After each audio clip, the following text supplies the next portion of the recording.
Hello students, इस video में हम मोनोहेलो एल्केन्स की केमिकल प्रॉपर्टीज़ पढ़ेंगे, रासायनिक गुण। तो रासायनिक गुणों में हम 4 टाइप की रिएक्शन पढ़ेंगे और उनमें सबसे जो फर्स्ट रिएक्शन होगी वो है न्यूक्लियोफिलिक सब्स्टिट्यूशन रिएक्शंस, जिसको हम हिंदी में नाभिक स्नेही प्रतिस्थापन अभिक्रिया नाम दे देते हैं। मोनोहेलो एल्केन्स या मैं कहूँ एल्किल हैलाइड की जो जनरल रिएक्शंस है, जो मुख्य अभिक्रिया है, वो है नाभिक स्नेही प्रतिस्थापन। तो नाभिक स्नेही प्रतिस्थापन का मतलब क्या है? ये एल्किल हैलाइड, इसमें हेलोजन और एल्किल के कार्बन में इलेक्ट्रोनेगेटिविटी, विद्युत ऋणता हेलोजन की ज़्यादा होती है और हेलोजन की अगर विद्युत ऋणता ज़्यादा होगी तो इस पर चार्ज आ जाएगा पार्शियली नेगेटिव और एल्किल के कार्बन पर चार्ज आ जाएगा पार्शियली पॉजिटिव। आंशिक ऋणावेश और आंशिक धनावेश बन गया। पिछले वीडियोज़ में मैंने नाभिक स्नेही के बारे में भी बताया था कि होता क्या है नाभिक स्नेही। जो नाभिक से स्नेह करता है, मतलब जो पॉजिटिव चार्ज से स्नेह करता है, नाभिक पर चार्ज होता है पॉजिटिव, तो जो पॉजिटिव चार्ज से स्नेह करेगा हम उसको कह देंगे कि वो न्यूक्लियोफाइल है, वो नाभिक स्नेही है। तो पॉजिटिव चार्ज से स्नेह कौन करेगा? जिसके पास नेगेटिव चार्ज होगा या मैं कहूँ जिसके पास इलेक्ट्रॉन होंगे, वो होगा न्यूक्लियोफाइल। तो देखो इनमें न्यूक्लियोफाइल पार्ट कौन सा है? ये वाला X माइनस।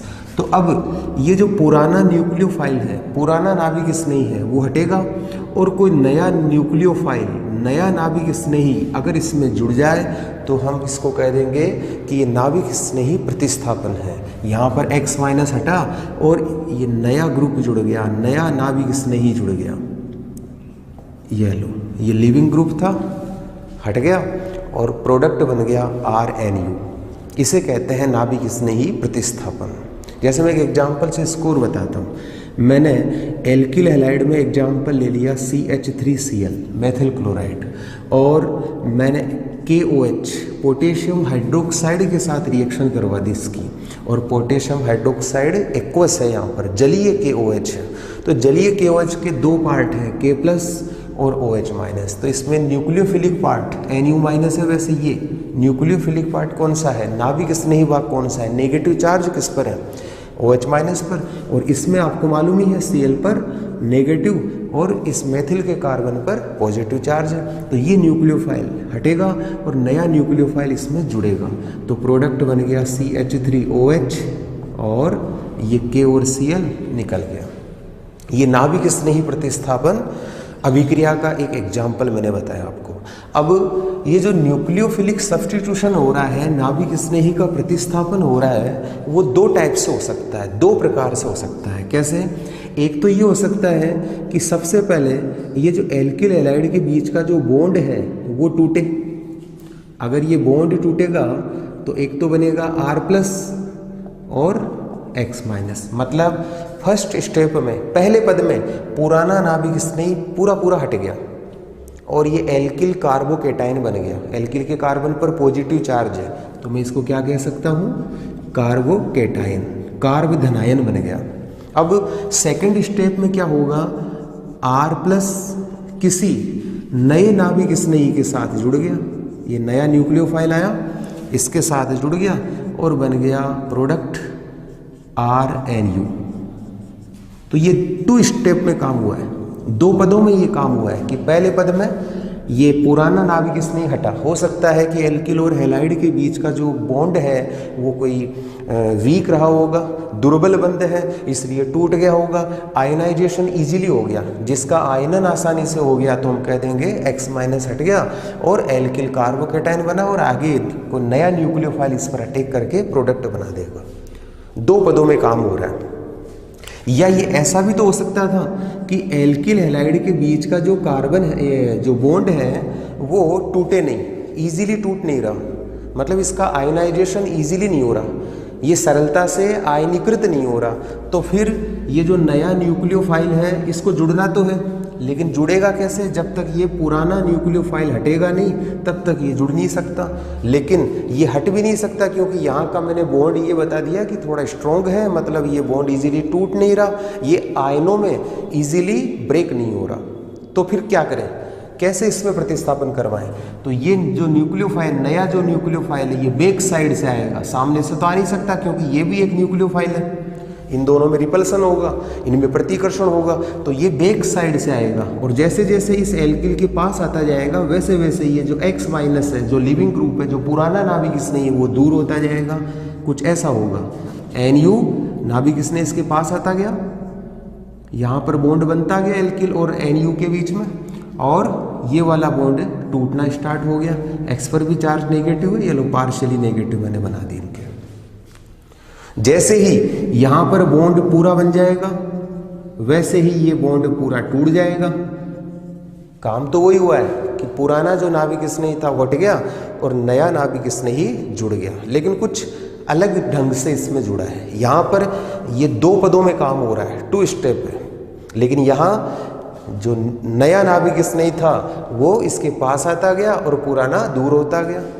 यहाँ पर ऐसा कोई कार्बोकेटाइन नहीं बना, जैसे इसमें बन रहा था कार्बोकेटाइन, वैसा यहाँ कार्बोकेटाइन नहीं बन रहा। यहाँ पर तो ये बॉन्ड मेकिंग और बॉन्ड ब्रेकिंग साथ साथ चल रहा है, मतलब इनके बीच में बंध बन रहा है और इनके बीच में बंध जो पुराना था वो टूट रहा है। बॉन्ड ब्रेकिंग और बॉन्ड मेकिंग दोनों साथ साथ चल रहे हैं। इस अवस्था को हम नाम देते हैं संक्रमण अवस्था, ट्रांजिशन स्टेट। यहाँ कोई मध्यवर्ती नहीं बनता, जैसे यहाँ इंटरमीडिएट क्या बना था, कार्बोकेटाइन, यहाँ ऐसा कोई कार्बोकेटाइन नहीं बन रहा, यहाँ पर तो संक्रमण अवस्था बन रही है।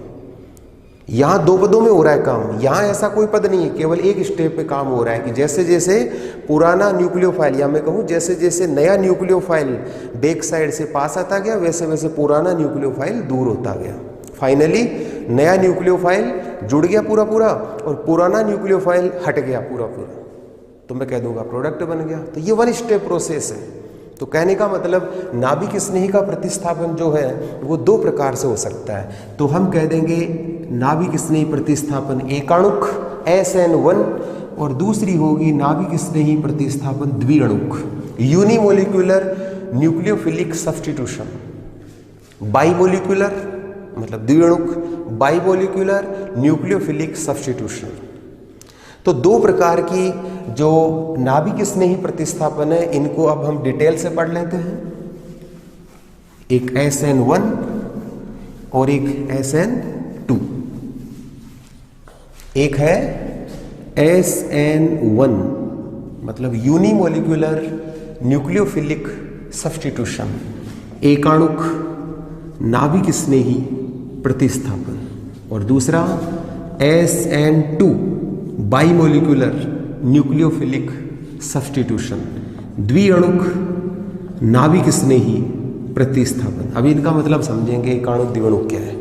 अभी जो मैंने एक एग्जाम्पल बताया था उसी को मैं दोबारा ले रहा हूँ कि ये मैंने एल्किल हैलाइड लिया, एल्किल के कार्बन और हेलोजन के बीच का जो बॉन्ड है उसके इलेक्ट्रॉन X की तरफ जाएंगे क्योंकि इलेक्ट्रोनेगेटिविटी ज़्यादा होती है, पार्शियली नेगेटिव, एल्किल के कार्बन पर पार्शियली पॉजिटिव। सबसे पहले क्या होगा कि इनका जो बॉन्ड है वो टूटेगा, मतलब इसका आयोनाइजेशन हो गया, टूटा, तो ऐसा टूटा R+ और X- बन गया।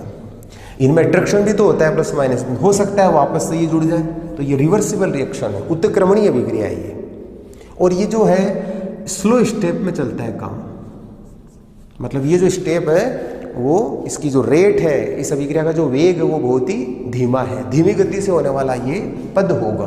अब सेकंड स्टेप में ये जो एल्किल कार्बोकेटाइन बना है वो नए न्यूक्लियोफाइल से जुड़ेगा, ये फास्ट होगा काम, तेज गति से काम होगा, NU जुड़ेगा और प्रोडक्ट बन गया RNU। तो SN1 रिएक्शन कौन से हेलो यौगिक देंगे? वे हेलो यौगिक जिनमें आयनन आसानी से हो जाता है, जिनका आयनीकरण, जिनका आयनन सरलता से हो जाता है, हम कह देंगे वो SN1 रिएक्शन इजीली देंगे। SN1 रिएक्शन कितने स्टेप में होगी? 2 स्टेप में, 2 पदों में पूरी हो रही है। पहले स्टेप में कार्बोकेटाइन बनेगा क्योंकि पूरा पूरा X- या मैं कहूँ जो पुराना नाभिक स्नेही था वो हटेगा, और दूसरे स्टेप में नया नाभिक स्नेही तेजी से जुड़ेगा और प्रोडक्ट बना देगा। SN1 रिएक्शन है ये।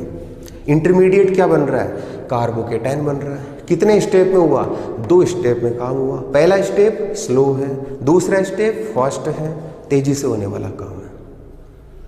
ठीक है, अब SN2 को समझते हैं। ये एल्किल हैलाइड है, ये कोई ऐसा एल्किल हैलाइड है जिसमें ये जो बॉन्ड है वो इजीली टूट नहीं रहा है, मतलब इसका आयनन आसानी से नहीं हो रहा। तो फिर ये X माइनस अगर हटेगा नहीं तो फिर नया न्यूक्लियोफाइल जुड़ेगा कैसे, अभी बताया था, बैक साइड से आएगा। तो बैक साइड से आएगा और इस पर जुड़ता जाएगा। तो वे हेलो यौगिक जिनका आयनन मतलब जिनका आयनाइजेशन आसानी से नहीं होता वो SN2 रिएक्शन शो करेंगे, SN2 अभिक्रिया प्रदर्शित करेंगे, क्योंकि आयनन नहीं हो रहा है इनका। लेकिन हमें हटाना तो है इसको, तो ये बैक साइड से आएगा और बैक साइड से आया तो NU जुड़ता गया इससे R से और X दूर होता गया। क्योंकि इस पर माइनस चार्ज है तो मैं इस पूरे पर माइनस बना सकता हूँ। और इसको मैंने क्या नाम दिया था, याद हो तो, ट्रांजिशन स्टेट, संक्रमण अवस्था, जो कि अनस्टेबल होती है, अस्थायी होती है। फाइनली यहाँ बॉन्ड पूरा पूरा बन जाएगा RNU और ये वाला X इस माइनस को लेकर पूरा अलग हो गया। पुराना नाभिक स्नेही हट गया और नया नाभिक स्नेही जुड़ गया, प्रोडक्ट बन गया RNU। तो SN2 रिएक्शन कौन से कंपाउंड देंगे, वे हेलो कंपाउंड, वे हेलो यौगिक जिनमें R और X का जो बीच का जो बॉन्ड है वो इजीली नहीं टूटे, या मैं कहूँ जिनका आयनन सरलता से नहीं होता, SN2 रिएक्शन देंगे। इनमें जो इंटरमीडिएट है, मध्यवर्ती है, वो कुछ भी नहीं है। हाँ, एक संक्रमण अवस्था बनती है जो कि अस्थायी होती है, फाइनली ये टूट कर प्रोडक्ट में चेंज हो जाएगी। दूसरी बात, इसमें सारा जो ये जो प्रोसेस है ये 1 स्टेप है, पूरा एक पद में काम होता है। यहाँ पर बैक साइड से टेक होगा और X हटता जाएगा। जैसे जैसे ये पास आता गया वैसे वैसे ये दूर होता गया, पूरा बंद बन जाएगा, पूरा बंद टूट जाएगा, तो हम कह देंगे प्रोडक्ट बन गया। तो ये 1 स्टेप प्रोसेस होगा। ये 2 स्टेप प्रोसेस, SN1 रिएक्शंस 2 पदों में, SN2 रिएक्शन सिंगल स्टेप, एक पद में होने वाला काम है। तो फिर ये 1 और 2 का क्या मतलब है? 1 का मतलब है कि इस रिएक्शन का जो रेट है, मतलब जो वेग है, इस अभिक्रिया का जो वेग है वो केवल एक मॉलिक्यूल्स की कंसंट्रेशन पे डिपेंड करता है। इस अभिक्रिया का जो वेग केवल एक अणु की सांद्रता पर डिपेंड करता है। देखो, स्लो स्टेप में केवल एल्किल हैलाइड ही यहाँ पर काम आया है, न्यूक्लियोफाइल तो सेकंड स्टेप में काम आया है। तो मैं कहूँगा इस रिएक्शन का जो रेट मतलब वेग है वो केवल एल्किल हैलाइड की सांद्रता पर डिपेंड करता है। तो एल्किल हैलाइड का यहाँ पर अगर मैं मॉलिक्यूल्स देखूँ कितना है, तो 1 है, तो मैंने पावर 1 लगा दी। तो केवल एक अणु की सांद्रता पर डिपेंड कर रहा है अभिक्रिया का वेग, इसलिए मैं कह दूंगा 1, एक अणुक। और यहाँ देखो, ये तो पूरा सिंगल स्टेप में है, एक ही पद में है, तो इसमें देखो अभिक्रिया का वेग इन 2 अणुओं की सांद्रता पर डिपेंड करेगा। एक तो कौन सा, RX, इस अभिक्रिया का वेग एक तो एल्किल हैलाइड की सांद्रता पर डिपेंड करेगा और एक न्यूक्लियोफाइल नाभिक स्नेही की सांद्रता पर डिपेंड करेगा। तो 2 अणुओं की सांद्रता पर डिपेंड कर रहा है अभिक्रिया का वेग। तो मैं कह दूंगा यह है SN2 द्विअणुक नाभिक स्नेही प्रतिस्थापन। तो मैंने 4 बातें इनकी बताई है। सबसे पहली बात, जिनका आयनन आसानी से हो जाता है SN1 देते हैं, जिनका आयनन आसानी से नहीं होता SN2 रिएक्शन देंगे। इंटरमीडिएट कार्बोकेटाइन बनेंगे, कोई इंटरमीडिएट नहीं बनता, केवल बनती है ट्रांजिशन स्टेट जो कि अनस्टेबल होती है। अगली बात, यहाँ पर 2 स्टेप है, मतलब 2 पदों में काम होता है, 1 स्टेप प्रोसेस है। और लास्ट बात, इन अभिक्रियाओं का वेग केवल एल्किल हैलाइड के एक अणु की सांद्रता पर डिपेंड करता है, जबकि इन अभिक्रियाओं का वेग एल्किल हैलाइड के साथ साथ नाभिक स्नेही की सांद्रता पर भी डिपेंड करता है, निर्भर करता है। और एक ये एग्जाम्पल मैंने इसका बताया। एक एग्जाम्पल मैं और लूँगा SN1 और SN2 का, उसको अपन और समझ लें। यहाँ पर मैंने एक एल्किल हैलाइड लिया,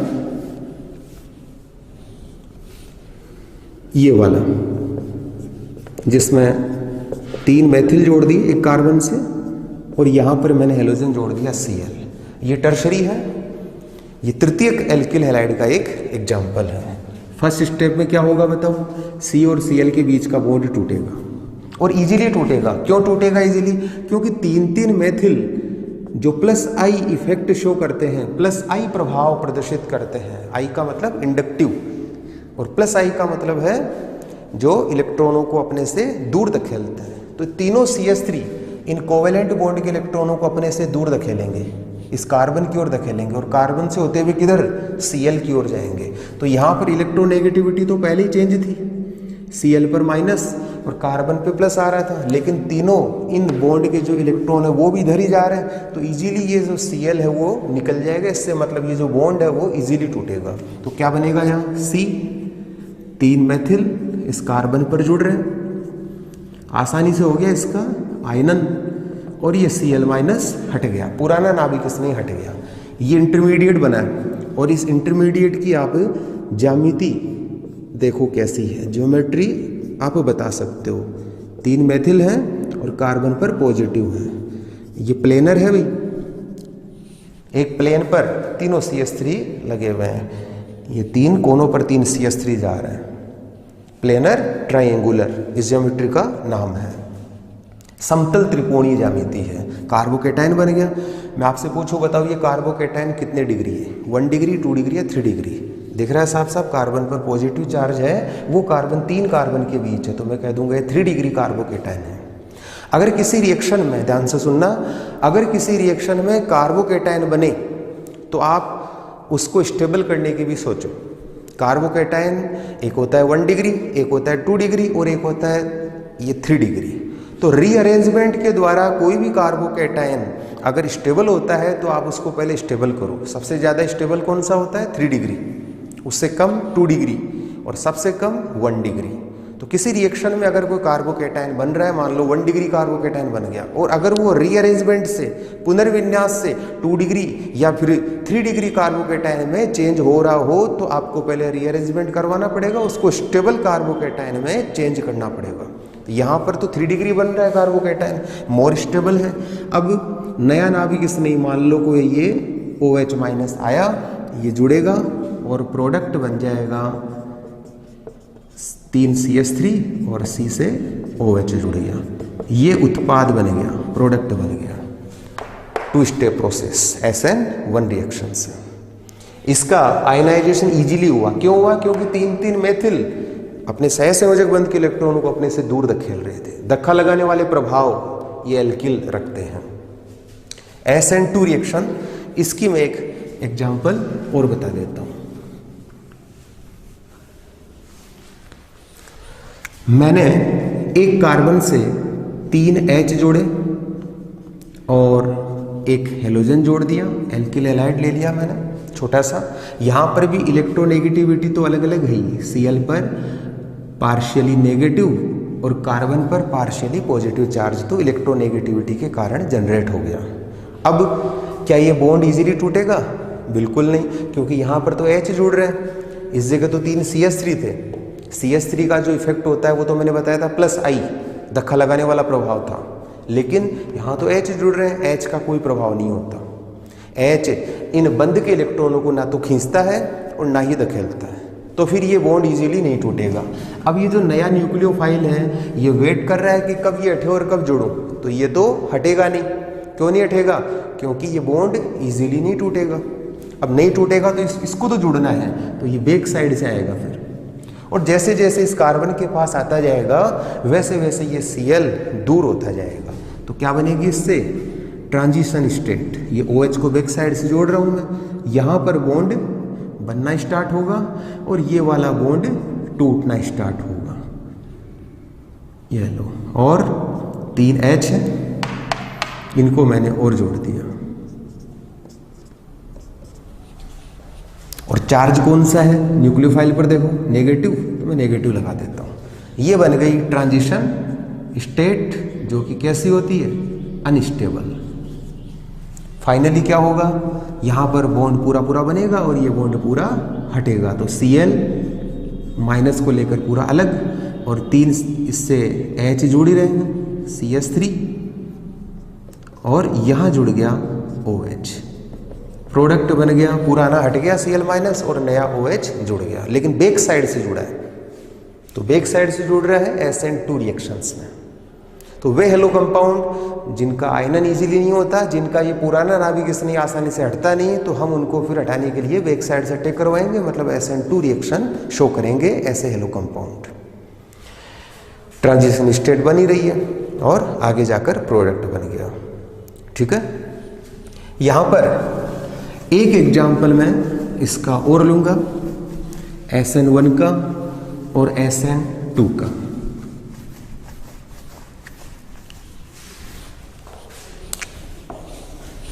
SN1 और SN2, मैंने एक कार्बन से 3 ग्रुप जोड़े, R1, R2, R3 और एक हेलोजन जोड़ दिया। मतलब इस कार्बन से जुड़े हुए चारों ग्रुप अलग अलग हैं।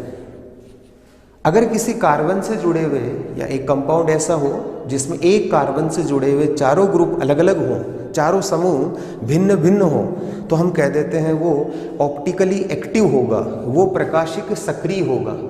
ये प्रकाशिक सक्रिय या प्रकाशिक निष्क्रिय वाली जो मैं बात बता रहा हूँ आपको, ये एक चैप्टर में ऑर्गेनिक केमिस्ट्री में एक चैप्टर आएगा स्टीरियो केमिस्ट्री, उसमें हम इसको पूरा पढ़ेंगे। यहाँ पर मैं केवल एक छोटे से डेफिनेशन से ये समझाने की कोशिश करूंगा कि कौन सा ऑप्टिकली एक्टिव होगा और कौन सा इनएक्टिव होगा, कौन सा प्रकाशिक सक्रिय होगा और कौन सा प्रकाशिक निष्क्रिय होगा।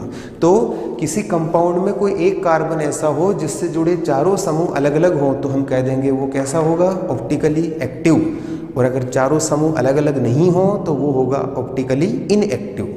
तो मैंने यहाँ पर ये जो हैलाइड लिया है, एल्किल हैलाइड ही है ये भी, तो ये मैंने जो हैलाइड लिया है वो कैसा है, प्रकाशिक सक्रिय, ऑप्टिकली एक्टिव है। तो मैं अगर कोई ऑप्टिकली एक्टिव हैलाइड लूँ और उसको SN1 रिएक्शंस से कोई प्रोडक्ट बनाऊं तो कैसा बनेगा प्रोडक्ट, क्या बनेगा देखते हैं। तो ऑप्टिकली एक्टिव मतलब प्रकाशिक सक्रिय, एल्किल हैलाइड लिया, फर्स्ट स्टेप में क्या होगा, ये बॉन्ड टूटेगा क्योंकि SN1 रिएक्शन से हम इसको पूरा करेंगे। तो ये बॉन्ड टूटेगा तो C से 3 एल्किल जुड़ रहे हैं, R1, R2 एंड R3, और कार्बन पर कौन सा चार्ज है, प्लस, और ये X माइनस इससे हट गया पूरा पूरा। ये कार्बोकेटाइन बन गया फर्स्ट स्टेप में, और कार्बोकेटाइन पर दिख रहा है कार्बन पर पॉजिटिव चार्ज है। और ज्यामिति कैसी बताई थी मैंने इसकी, समतल त्रिकोणीय। ये समतल त्रिकोणीय ज्यामिति में जो नाभिक स्नेही का अटैक होगा तो वो कैसे होगा, ये समतल त्रिकोणीय है। इसमें नाभिक स्नेही, जैसे मान लो नया नाभिक स्नेही OH माइनस है, तो ये इस साइड से भी आ सकता है, और नाभिक स्नेही का अटैक बैक साइड से भी हो सकता है। इसको अपन कुछ ऐसे समझते हैं, जैसे मान लो ये टेट्राहेड्रल ज्योमेट्री मैंने बना दी, जहाँ से पकड़ रखा है मैंने वो कार्बन है, यहाँ R1 है, यहाँ R2 है, यहाँ R3 है, और इस जगह हेलोजन है।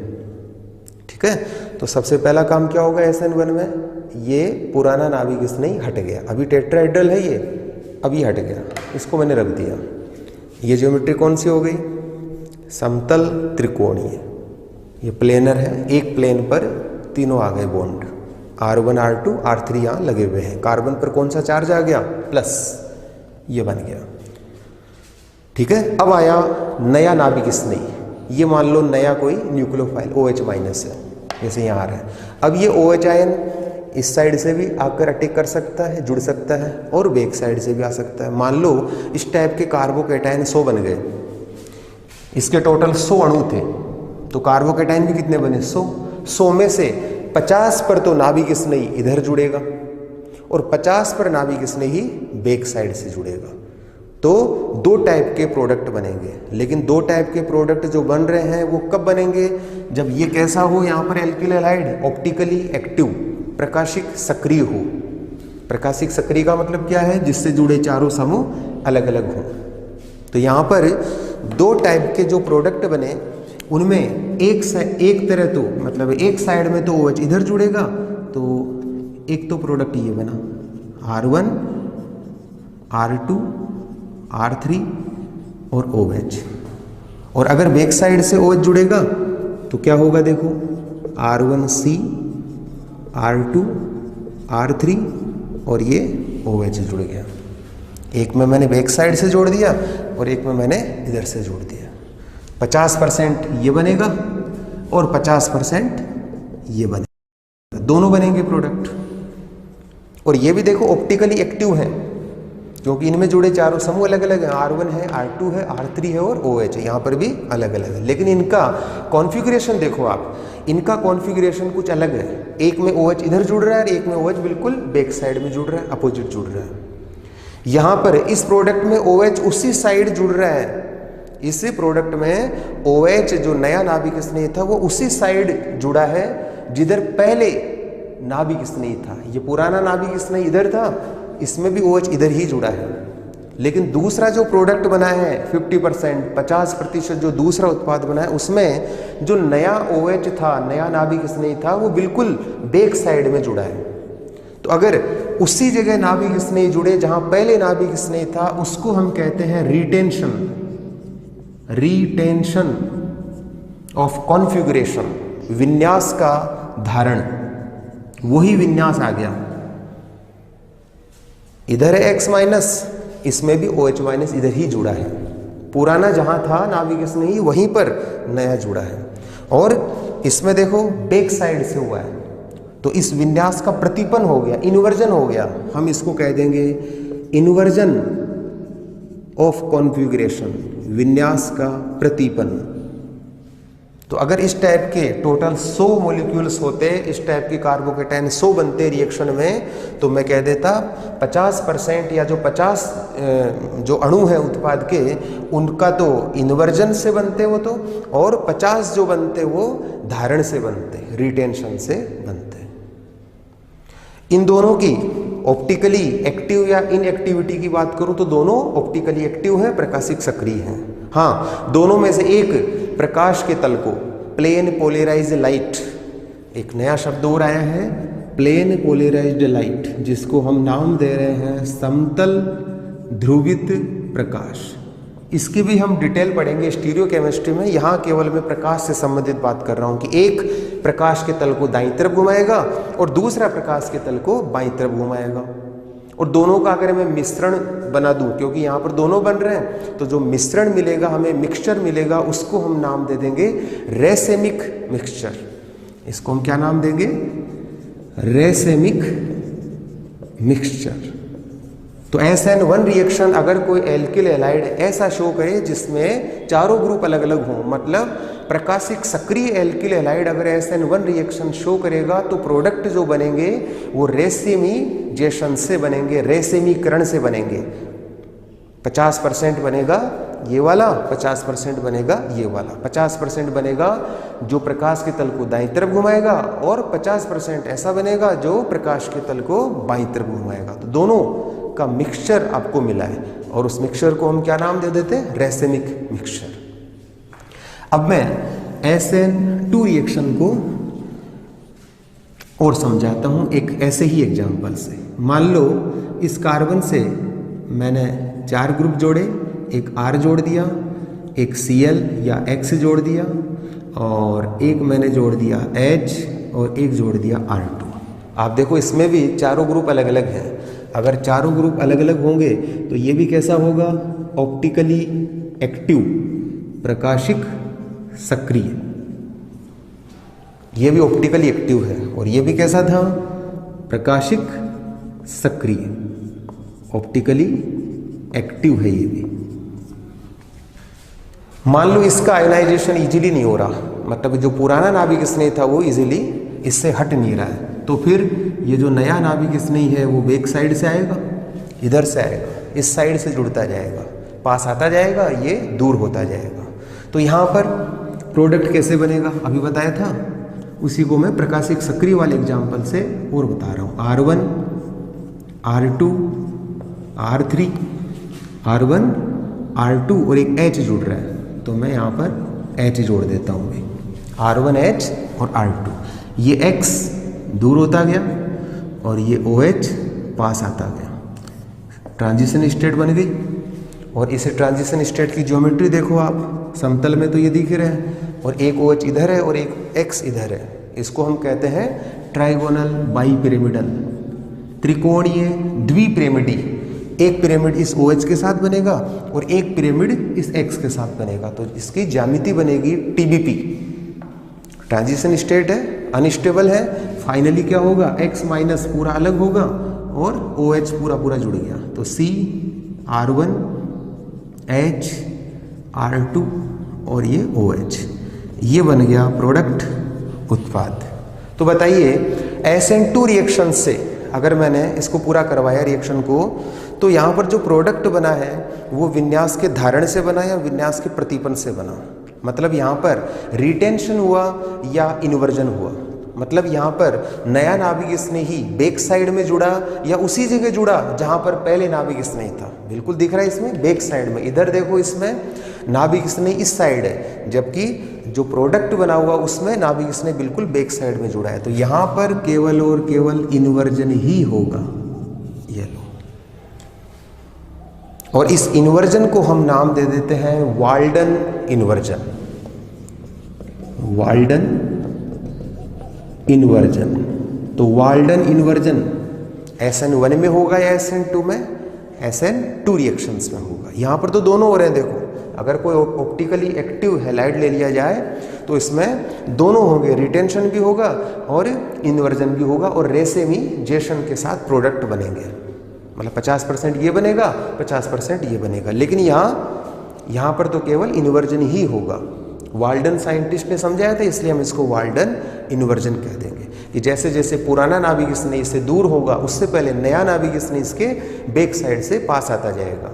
तो जैसे जैसे यहाँ पर बंध बनता जाएगा, यहाँ बंध टूटता जाएगा और हम कह देंगे प्रोडक्ट ऐसा बनेगा, जिसमें OH या मैं कहूँ जिसमें नया नाभिक स्नेही बिल्कुल बैक साइड से ही जुड़ेगा, वाल्डन इन्वर्जन कहलाएगा। कंप्लीट। SN1 और SN2 रिएक्शन के अगर मैं कुछ एग्जाम्पल से इसको और समझाऊं कि कौन सा कंपाउंड SN1 रिएक्शन इजीली देगा और कौन सा कंपाउंड SN2 रिएक्शन इजीली देगा, तो आप बता सकते हो, बहुत ही सिंपल सी बात है। जैसे मैंने एक एग्जाम्पल लिया, CH3 3 लग रहे हैं और C से एक Cl जुड़ रहा है, और दूसरा एग्जाम्पल मैंने ले लिया जिसमें एक कार्बन से H जुड़ रहे हैं तीनों और एक Cl जुड़ रहा है। बताइए इन दोनों में SN1 रिएक्शन कौन सा इजीली देगा? SN1 रिएक्शन के लिए इनमें रिएक्टिव ज़्यादा कौन सा होगा, अधिक क्रियाशील कौन सा होगा SN1 के लिए?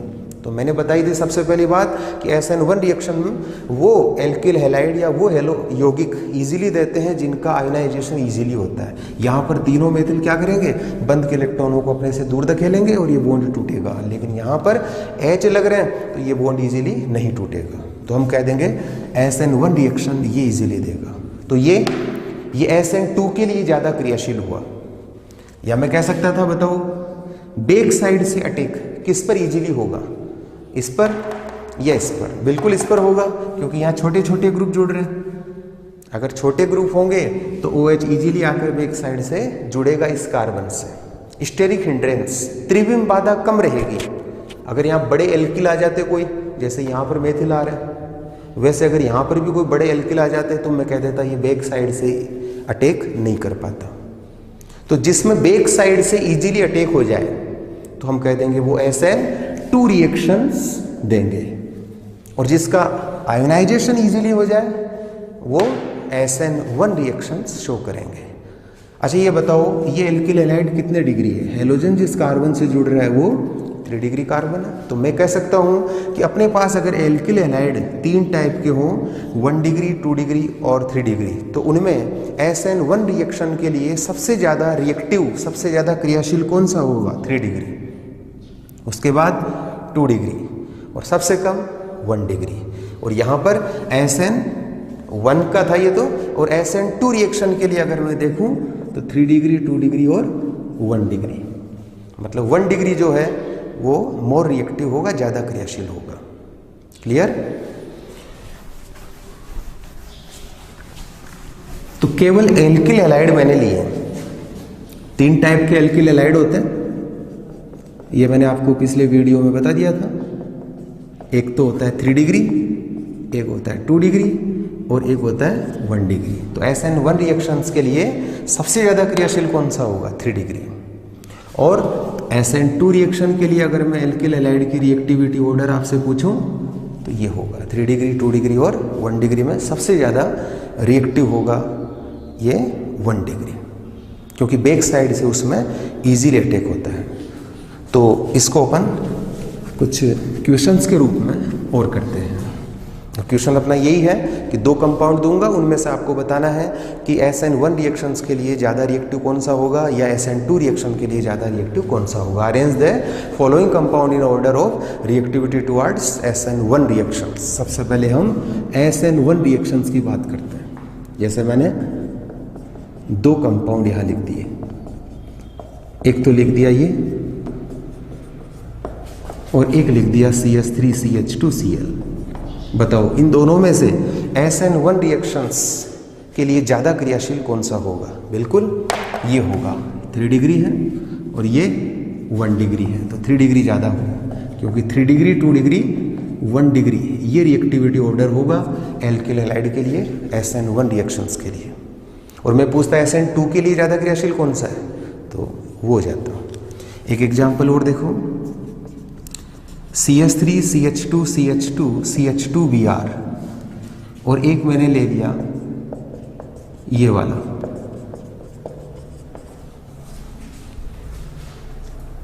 इन दोनों में से बताइए SN1 रिएक्शंस के लिए ज़्यादा क्रियाशील कौन सा होगा? देखते देखें, हेलोजन जिस कार्बन से जुड़ा है वो 1 डिग्री, और यहाँ पर भी हेलोजन जिस कार्बन से जुड़ा है वो भी 1 डिग्री। अब दोनों ही 1 डिग्री हैं, तो कैसे पहचान करें भाई? हमें तो ये मालूम है कि SN1 रिएक्शंस के लिए ज़्यादा क्रियाशील, सबसे ज़्यादा क्रियाशील होता है 3 डिग्री, उसके बाद 2 डिग्री और फिर होता है 1 डिग्री। अब दोनों ही 1 डिग्री आ गए तो कैसे पहचान करें? अगर ऐसा कभी केस मिले तो इसके पास वाला कार्बन देख लो, और जस्ट इसके पास वाला कार्बन देखो, ये कार्बन कितने डिग्री है? 2 कार्बन के बीच है ये 2 डिग्री। इसको देखकर अपन पहचानेंगे। यहाँ देखो ये कार्बन, इसके पास वाला ये कार्बन है, ये 3 डिग्री कार्बन है, ये लो 3 डिग्री कार्बन है। तो बताइए 2 डिग्री और 3 डिग्री में ज़्यादा रिएक्टिव, ज़्यादा क्रियाशील SN1 रिएक्शंस के लिए कौन सा होता है? 3 डिग्री। तो इसमें ये ज़्यादा क्रियाशील होगा SN1 अभिक्रिया के लिए। एक एग्जाम्पल और देखो, जैसे मैंने लिया ये साइक्लोहेक्सेन है, यहाँ I जोड़ दिया, और एक मैंने साइक्लोहेक्सेन से CH2 जोड़ा, फिर I जोड़ा, यहाँ पर हेलोजन है I। तो बताइए SN1 रिएक्शंस के लिए ज़्यादा क्रियाशील कौन सा होगा? इन दोनों में SN1 रिएक्शंस के लिए ज़्यादा क्रियाशील इस आधार पे देखोगे कि हेलोजन जिस कार्बन से जुड़ा हुआ है वो कार्बन कितने डिग्री है? 1 और 2 कार्बन के बीच है 2 डिग्री। यहाँ पर देखो हेलोजन जिस कार्बन से जुड़ रहा है, ये कार्बन केवल एक कार्बन से जुड़ रहा है, तो ये 1 डिग्री कार्बन है। तो बताइए 1 डिग्री ज़्यादा क्रियाशील होगा या 2 डिग्री? बिल्कुल 2 डिग्री। SN1 के लिए ये ज़्यादा क्रियाशील और SN2 के लिए ये ज़्यादा क्रियाशील होगा। तो क्वेश्चन कैसे भी हो सकता है, SN1 का पूछे या SN2 का पूछे। एक SN2 का क्वेश्चन और अपन देख लेते हैं कि बताइए SN2 रिएक्शंस के लिए ज़्यादा क्रियाशील कौन सा होगा। अब आपको ऑर्डर ये फॉलो करना है कि 1 डिग्री ज़्यादा क्रियाशील, और उससे थोड़ा कम 2 डिग्री, और सबसे कम ये 3 डिग्री एल्किल हैलाइड होगा। मतलब अपोजिट कर दिया मैंने। जैसे यहाँ पर मैंने 3 CH3 लगा दिए और Br जोड़ दिया, और एक एग्जाम्पल मैंने लिया जिसमें केवल 1 CH3 है, 2 H है और Br है। बताइए इन दोनों में से SN2 के लिए ज़्यादा क्रियाशील कौन सा होगा? ये 3 डिग्री है और ये 1 डिग्री कार्बन है, क्योंकि ये कार्बन केवल एक कार्बन से जुड़ रहा है। तो इजी है, 1 और 3 डिग्री में मोर रिएक्टिव होगा 1 डिग्री। अब हम SN2 की बात कर रहे हैं भाई, SN2 रिएक्शंस के लिए ज़्यादा क्रियाशील हो गया ये। चलो एक और देखते हैं, CBr, और यहाँ पर मैंने कुछ इस टाइप के एल्किल जोड़ दिए, बड़े एल्किल। आइसोप्रोपाइल ग्रुप मैंने 3 जोड़ दिए। इसमें मैंने मेथिल जोड़े 3, इसमें मैंने आइसोप्रोपिल जोड़े। अब बताइए SN2 रिएक्शन के लिए ज़्यादा क्रियाशील कौन सा होगा। अब डिग्री से अगर हम इसकी पहचान करें तो ये भी 3 डिग्री कार्बन है और ये भी 3 डिग्री कार्बन है, क्योंकि ये भी तो 3 कार्बन के बीच ही है, तो दोनों ही 3 डिग्री हैं, तो फिर कैसे पहचान करें। याद करो SN2 रिएक्शन में जो नए नाभिक स्नेही का अटैक होता है वो सामने से होता है या बैक साइड से? बैक साइड से। तो बैक साइड से अटैक किस पर इजीली होगा? जिधर छोटे ग्रुप हो, स्मॉल ग्रुप है यहाँ पर CH3, तो स्टेरिक हिंड्रेंस त्रिविम बाधा कम होगी। मतलब नया नाभिक स्नेही अगर OH आएगा तो ये छोटे एल्किल समूह है और यहाँ पर बड़े एल्किल समूह है ये, तो किसमें OH इजीली अप्रोच करेगा? यहाँ पर ये OH इस साइड से आएगा और अटैक कर लेगा, मतलब छोटे एल्किल समूह से इजीली अटैक ये करेगा। यहाँ पर बड़े एल्किल थे तो ये मार्ग में रुकावट ज़्यादा यहाँ पर पैदा करेंगे, त्रिविम बाधा यहाँ पर ज़्यादा पैदा करेंगे ये, तो हम कह देंगे इस पर इजीली अटैक होगा, तो SN2 रिएक्शंस के लिए ये ज़्यादा क्रियाशील होगा। ठीक है, क्योंकि यहाँ पर समूहों की त्रिविम बाधा कम है, जो ग्रुप का ये जो ग्रुप है इनका जो स्टेरिक हिंड्रेंस है, रुकावट है मार्ग में, ये कम पैदा करेंगे, जबकि बड़े एल्किल समूह ज़्यादा पैदा करते हैं रुकावट, इसलिए बैक साइड से अटैक आसानी से नहीं हो पाएगा, इस पे हो जाएगा। SN1 और SN2 रिएक्शंस को पढ़ने के बाद और इक्वेशंस को हम कर लिए पूरे, इसके बाद हम नाभिक स्नेही प्रतिस्थापन अभिक्रियाओं के कुछ एग्जाम्पल पढ़ेंगे और वो नेक्स्ट क्लास में होंगे अपना।